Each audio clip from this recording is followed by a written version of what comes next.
The warning lights flashed red across the cockpit of the Star Hauler as Tom Miller fought with the controls. His small cargo ship shuddered violently, dropping out of faster-than-light travel without warning. The sudden stop nearly threw him from his pilot's seat. "Come on, baby, don't do this to me," Tom muttered, his fingers dancing across the control panel. The ship's engine made an awful whining noise that no spacecraft engine should ever make. The sound reminded him of a dying cat he once heard back on Earth. The navigation system showed a habitable planet nearby. A stroke of luck in this barely mapped section of space. Tom had no choice. With the engine failing and life support systems running on backup power, he needed to land fast. As the Star Hauler entered the planet's atmosphere, Tom noticed its strange beauty. The world below showed various shades of green, from emerald oceans to forests that seemed to shimmer like jade. Even the clouds had a slight greenish tint. "At least it's pretty," he said to himself, "and the air is breathable according to the sensors. Could have been worse." The landing wasn't gentle. The ship bounced twice on a grassy field before coming to rest near what looked like a settlement. Tom checked his emergency beacon, dead like most of his other systems. He grabbed his survival kit and emergency translator, then headed for the exit. The air outside smelled sweet, like fresh-cut grass mixed with honey. Tom had barely taken 5 steps when he saw them coming. His jaw dropped. A group of tall, green-skinned humanoids approached him. They walked with grace and confidence, their height averaging around 7 feet. Their skin had different shades of green, like the planet itself, and their hair looked like flowing silver threads. The most striking thing was that they were all female, or at least appeared female by human standards.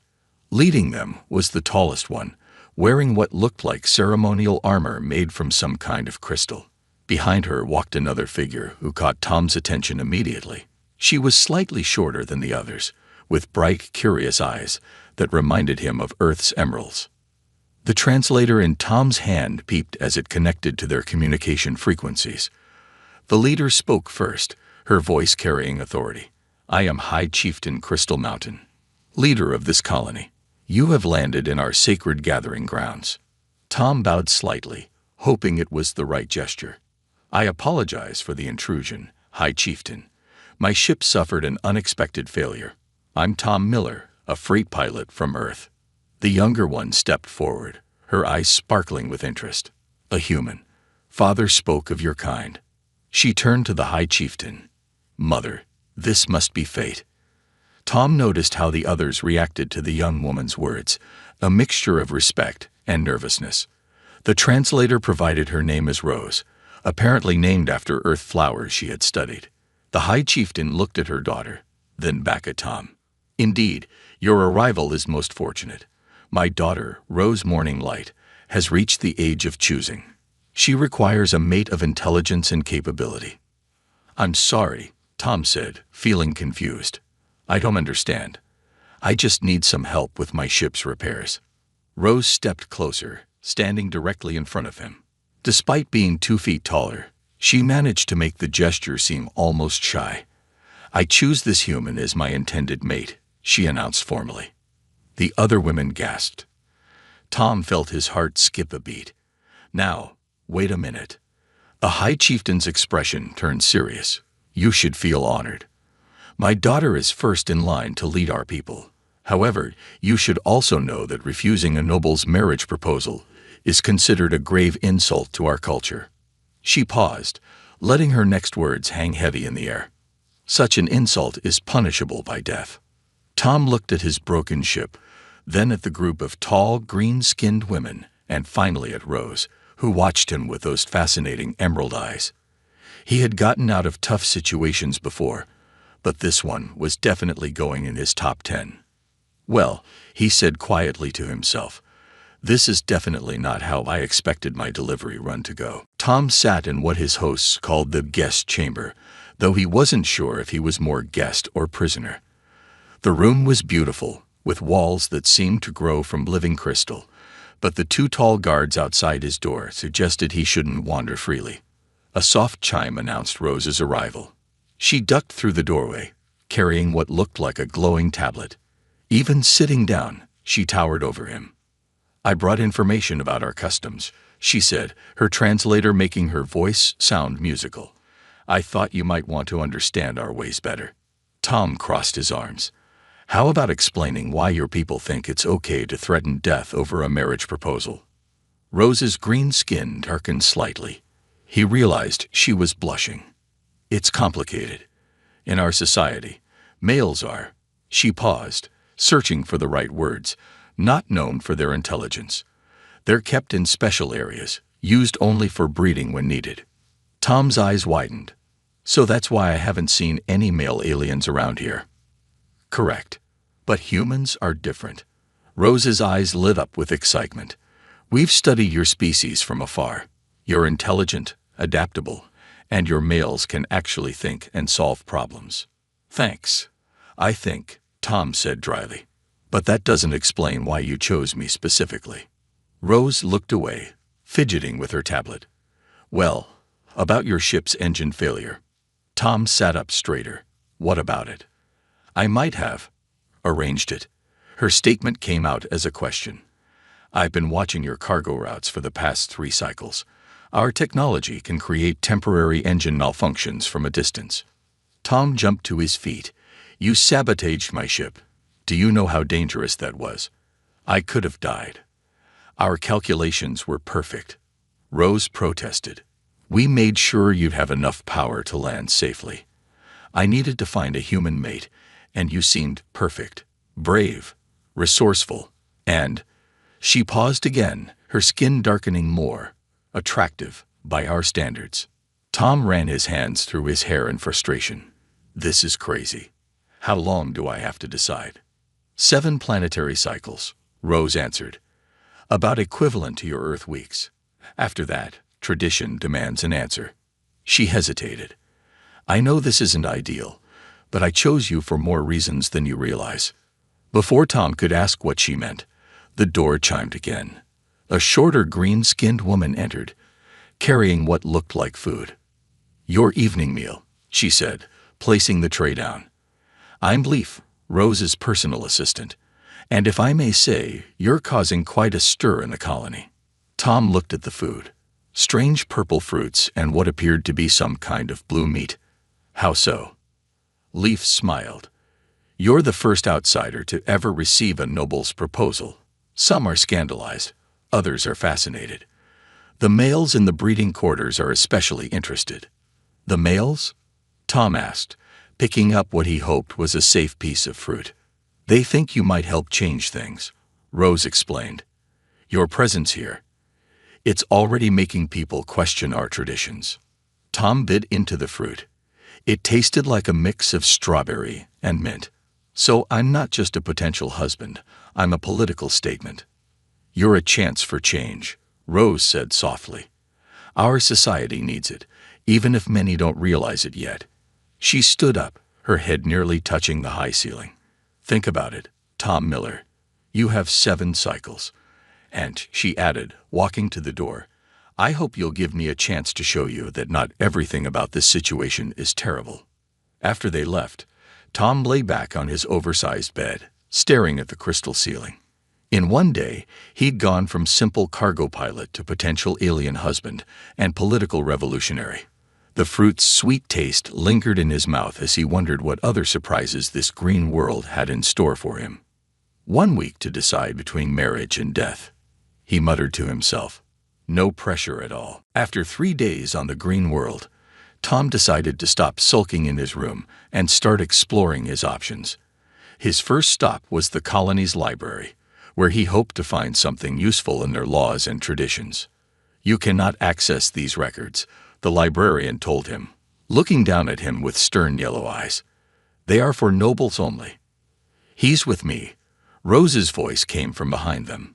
The librarian bowed immediately and stepped aside. Rose smiled at Tom. Looking for a way out. Tom shrugged. Can't blame me for trying.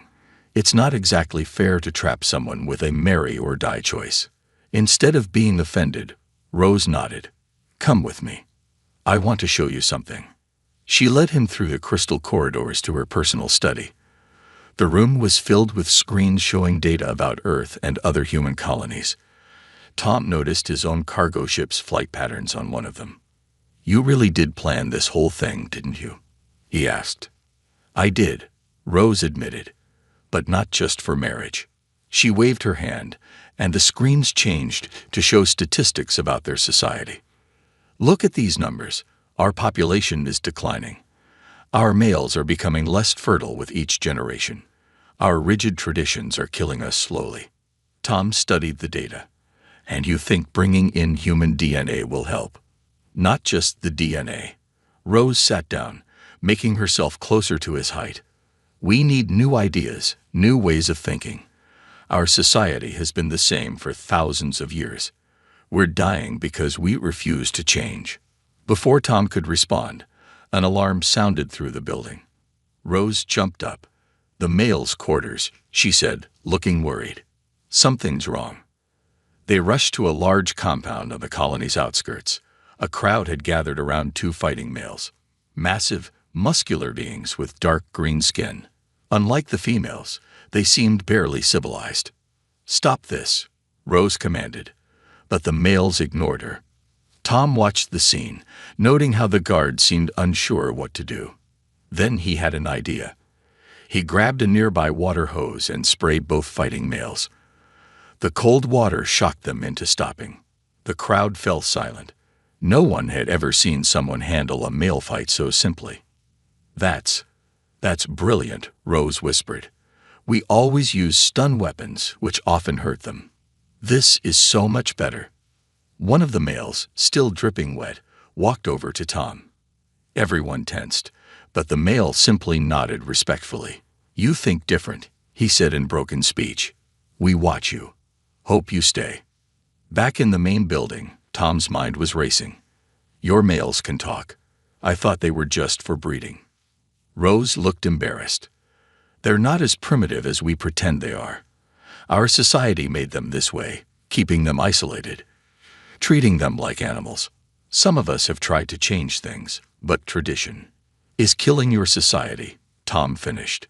He paced the room, thinking hard. "Rose, what if there's a way to fix both our problems? My death sentence and your dying traditions." She leaned forward, interested. "What do you mean?" "There must be some old laws we can use. Something about proving worth or challenging traditions. Every society has loopholes." Rose's eyes widened. "The trials of worth. They haven't been used in centuries, but they're still in our laws. Any potential mate can prove their value through 3 challenges. And if I pass, you would earn the right to make your own choice," Rose said excitedly. "And more importantly, you'd prove that outsiders can be worthy. It could change everything." Tom smiled for the first time in days. "Now that's more like it. Much better than just sitting around waiting for execution." Rose touched his shoulder gently. "Tom, you should know. The trials are dangerous. Some have died attempting them." "Well," he said with a grin, "beats certain death by execution, doesn't it? Plus," he added more seriously, "I think your society is worth fighting for. Even if I don't stay, maybe I can help make things better." Rose's emerald eyes shone with hope. "We'll start preparing tomorrow. You'll need training." "First," Tom said, "I need you to tell me everything about these trials. Everything. No more secrets." The training room echoed with the sound of Tom hitting the floor for the 10th time that morning.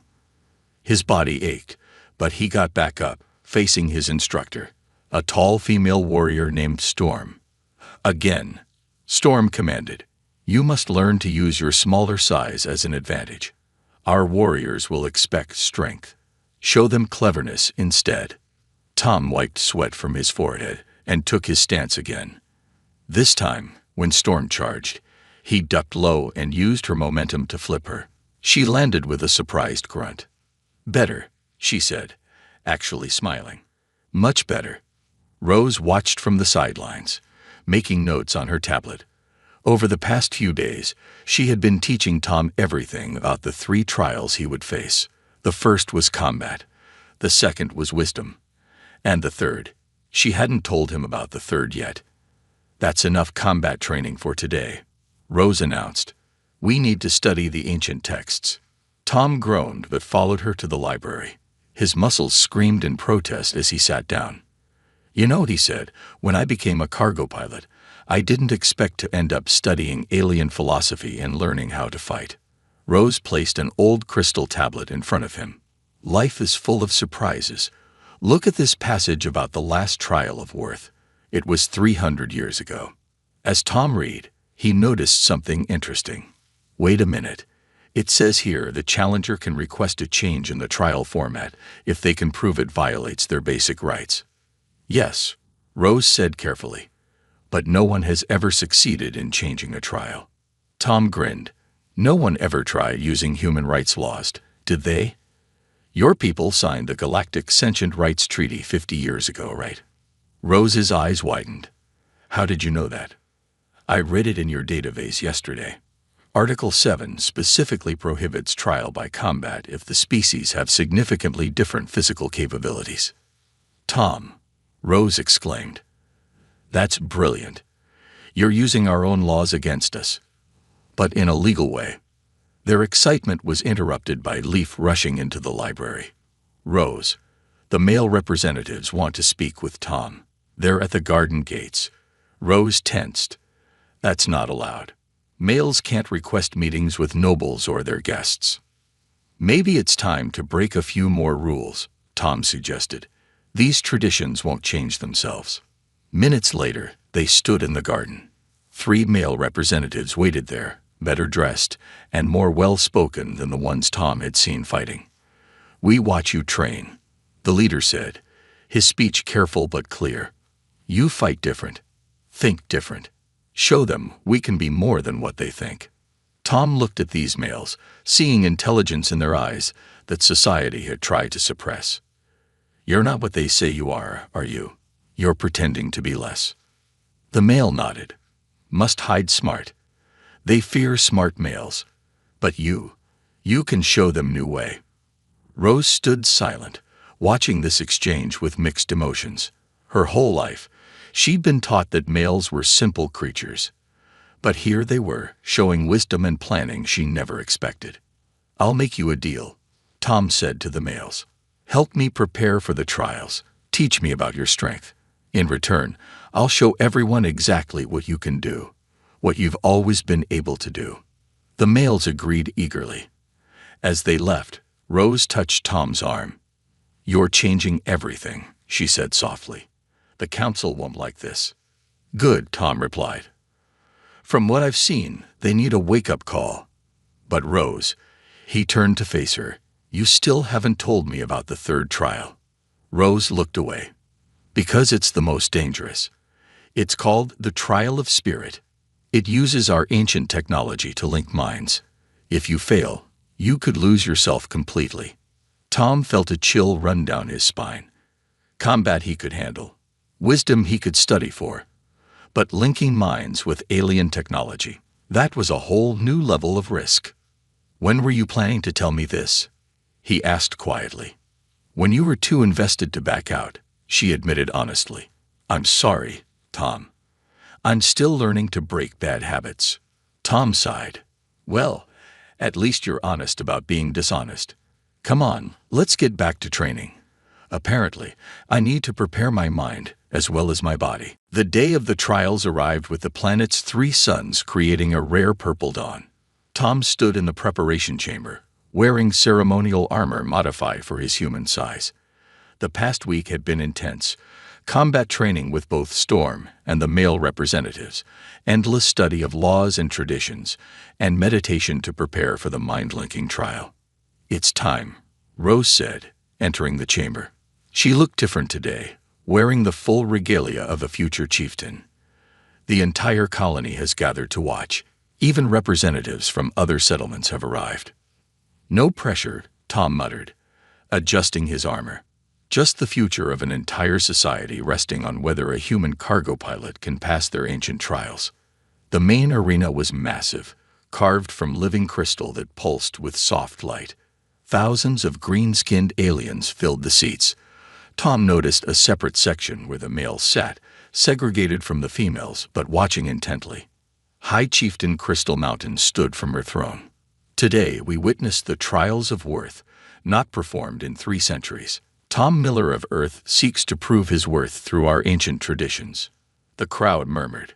Many had opposed allowing an outsider to attempt the trials, but ancient law was clear. Any chosen mate could try.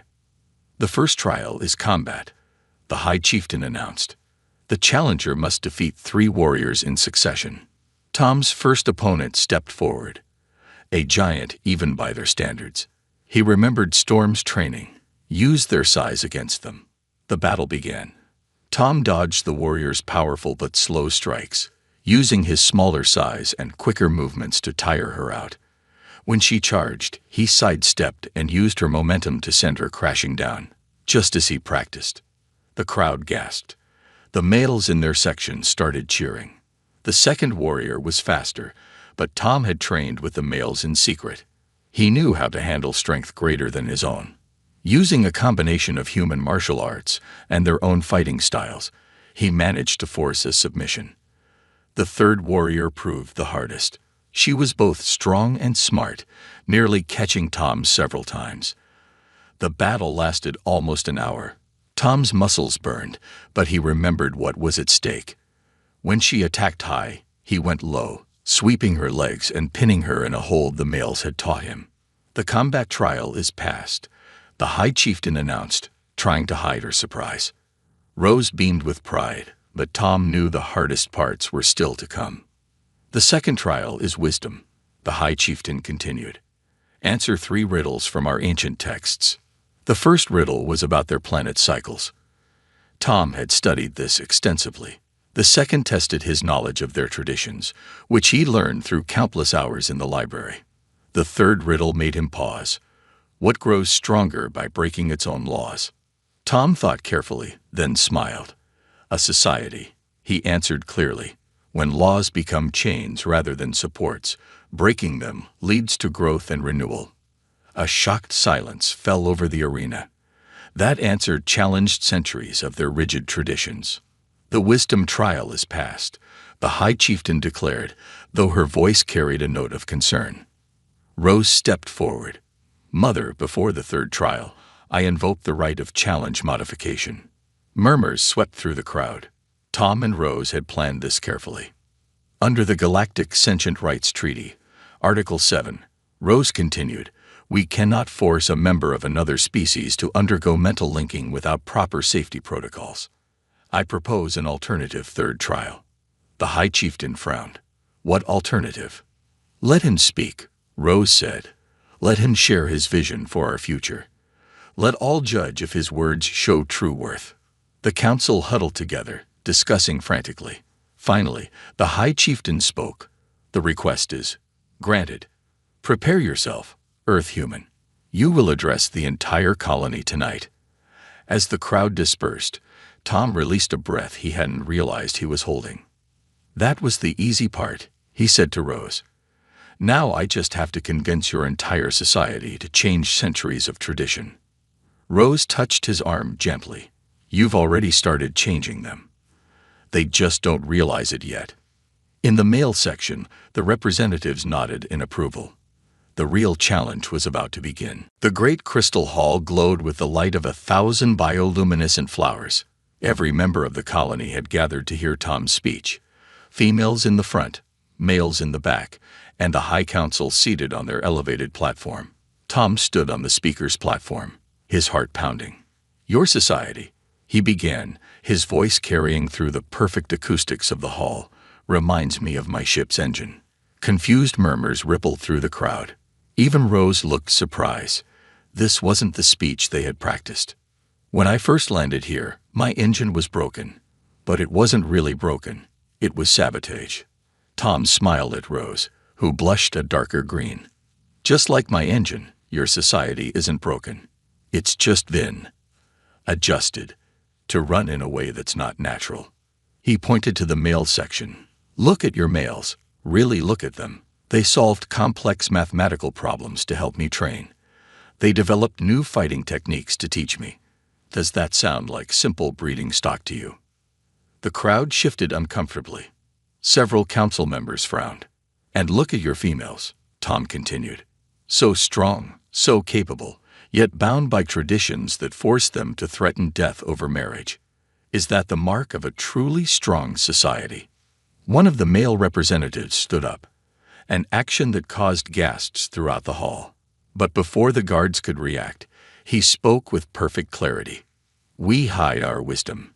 We play dumb. We do this to survive. But we are your brothers, your sons. We can be more. The High Chieftain rose, her face stern. This is highly irregular. Yes, Tom interrupted. It is irregular, just like a human attempting your trials, just like your daughter choosing an outsider, just like using an ancient treaty to change those trials. Sometimes irregular is exactly what we need. Rose stepped forward. Mother, remember what Father used to say before he died. A tree that cannot bend will break in the storm. The High Chieftain's expression softened at the mention of her late mate. Tom pressed on. I've spent time with your males. They're not violent by nature. They're violent because you keep them caged. I studied your history. You once had a balanced society before fear and tradition divided you. He walked to the center of the platform. You don't need to force people to marry under threat of death. You don't need to keep half your population suppressed. Look what Rose and I accomplished together as equals. We changed your ancient trials. We found legal ways to challenge traditions. We showed that cooperation is stronger than coercion. The hall had fallen completely silent. I stand before you, having passed your trials of combat and wisdom. But the true test isn't about proving myself worthy of marriage. It's about proving that change is possible. That tradition can adapt without breaking. That strength comes in many forms. Tom turned to face the High Council directly. Your population is declining. Your males are growing more rebellious. Your youngest members are questioning your ways. You can either adapt and grow stronger, or cling to tradition and watch your society crumble. One of the oldest council members stood up. And what would you suggest, human? Start small, Tom replied. Let the males attend council meetings. Allow them to educate themselves openly. Stop the death threats for rejected proposals. Create a council that includes both male and female voices. Rose stepped up beside him. And let love grow naturally, without coercion, like it did for me and Tom. The words slipped out before she could stop them. The hall erupted in shocked whispers. The High Chieftain raised her hand for silence. You speak of love, daughter. Rose stood tall. Yes, mother. What started as a calculated choice became something real. Something that grew not from tradition or obligation, but from respect and understanding.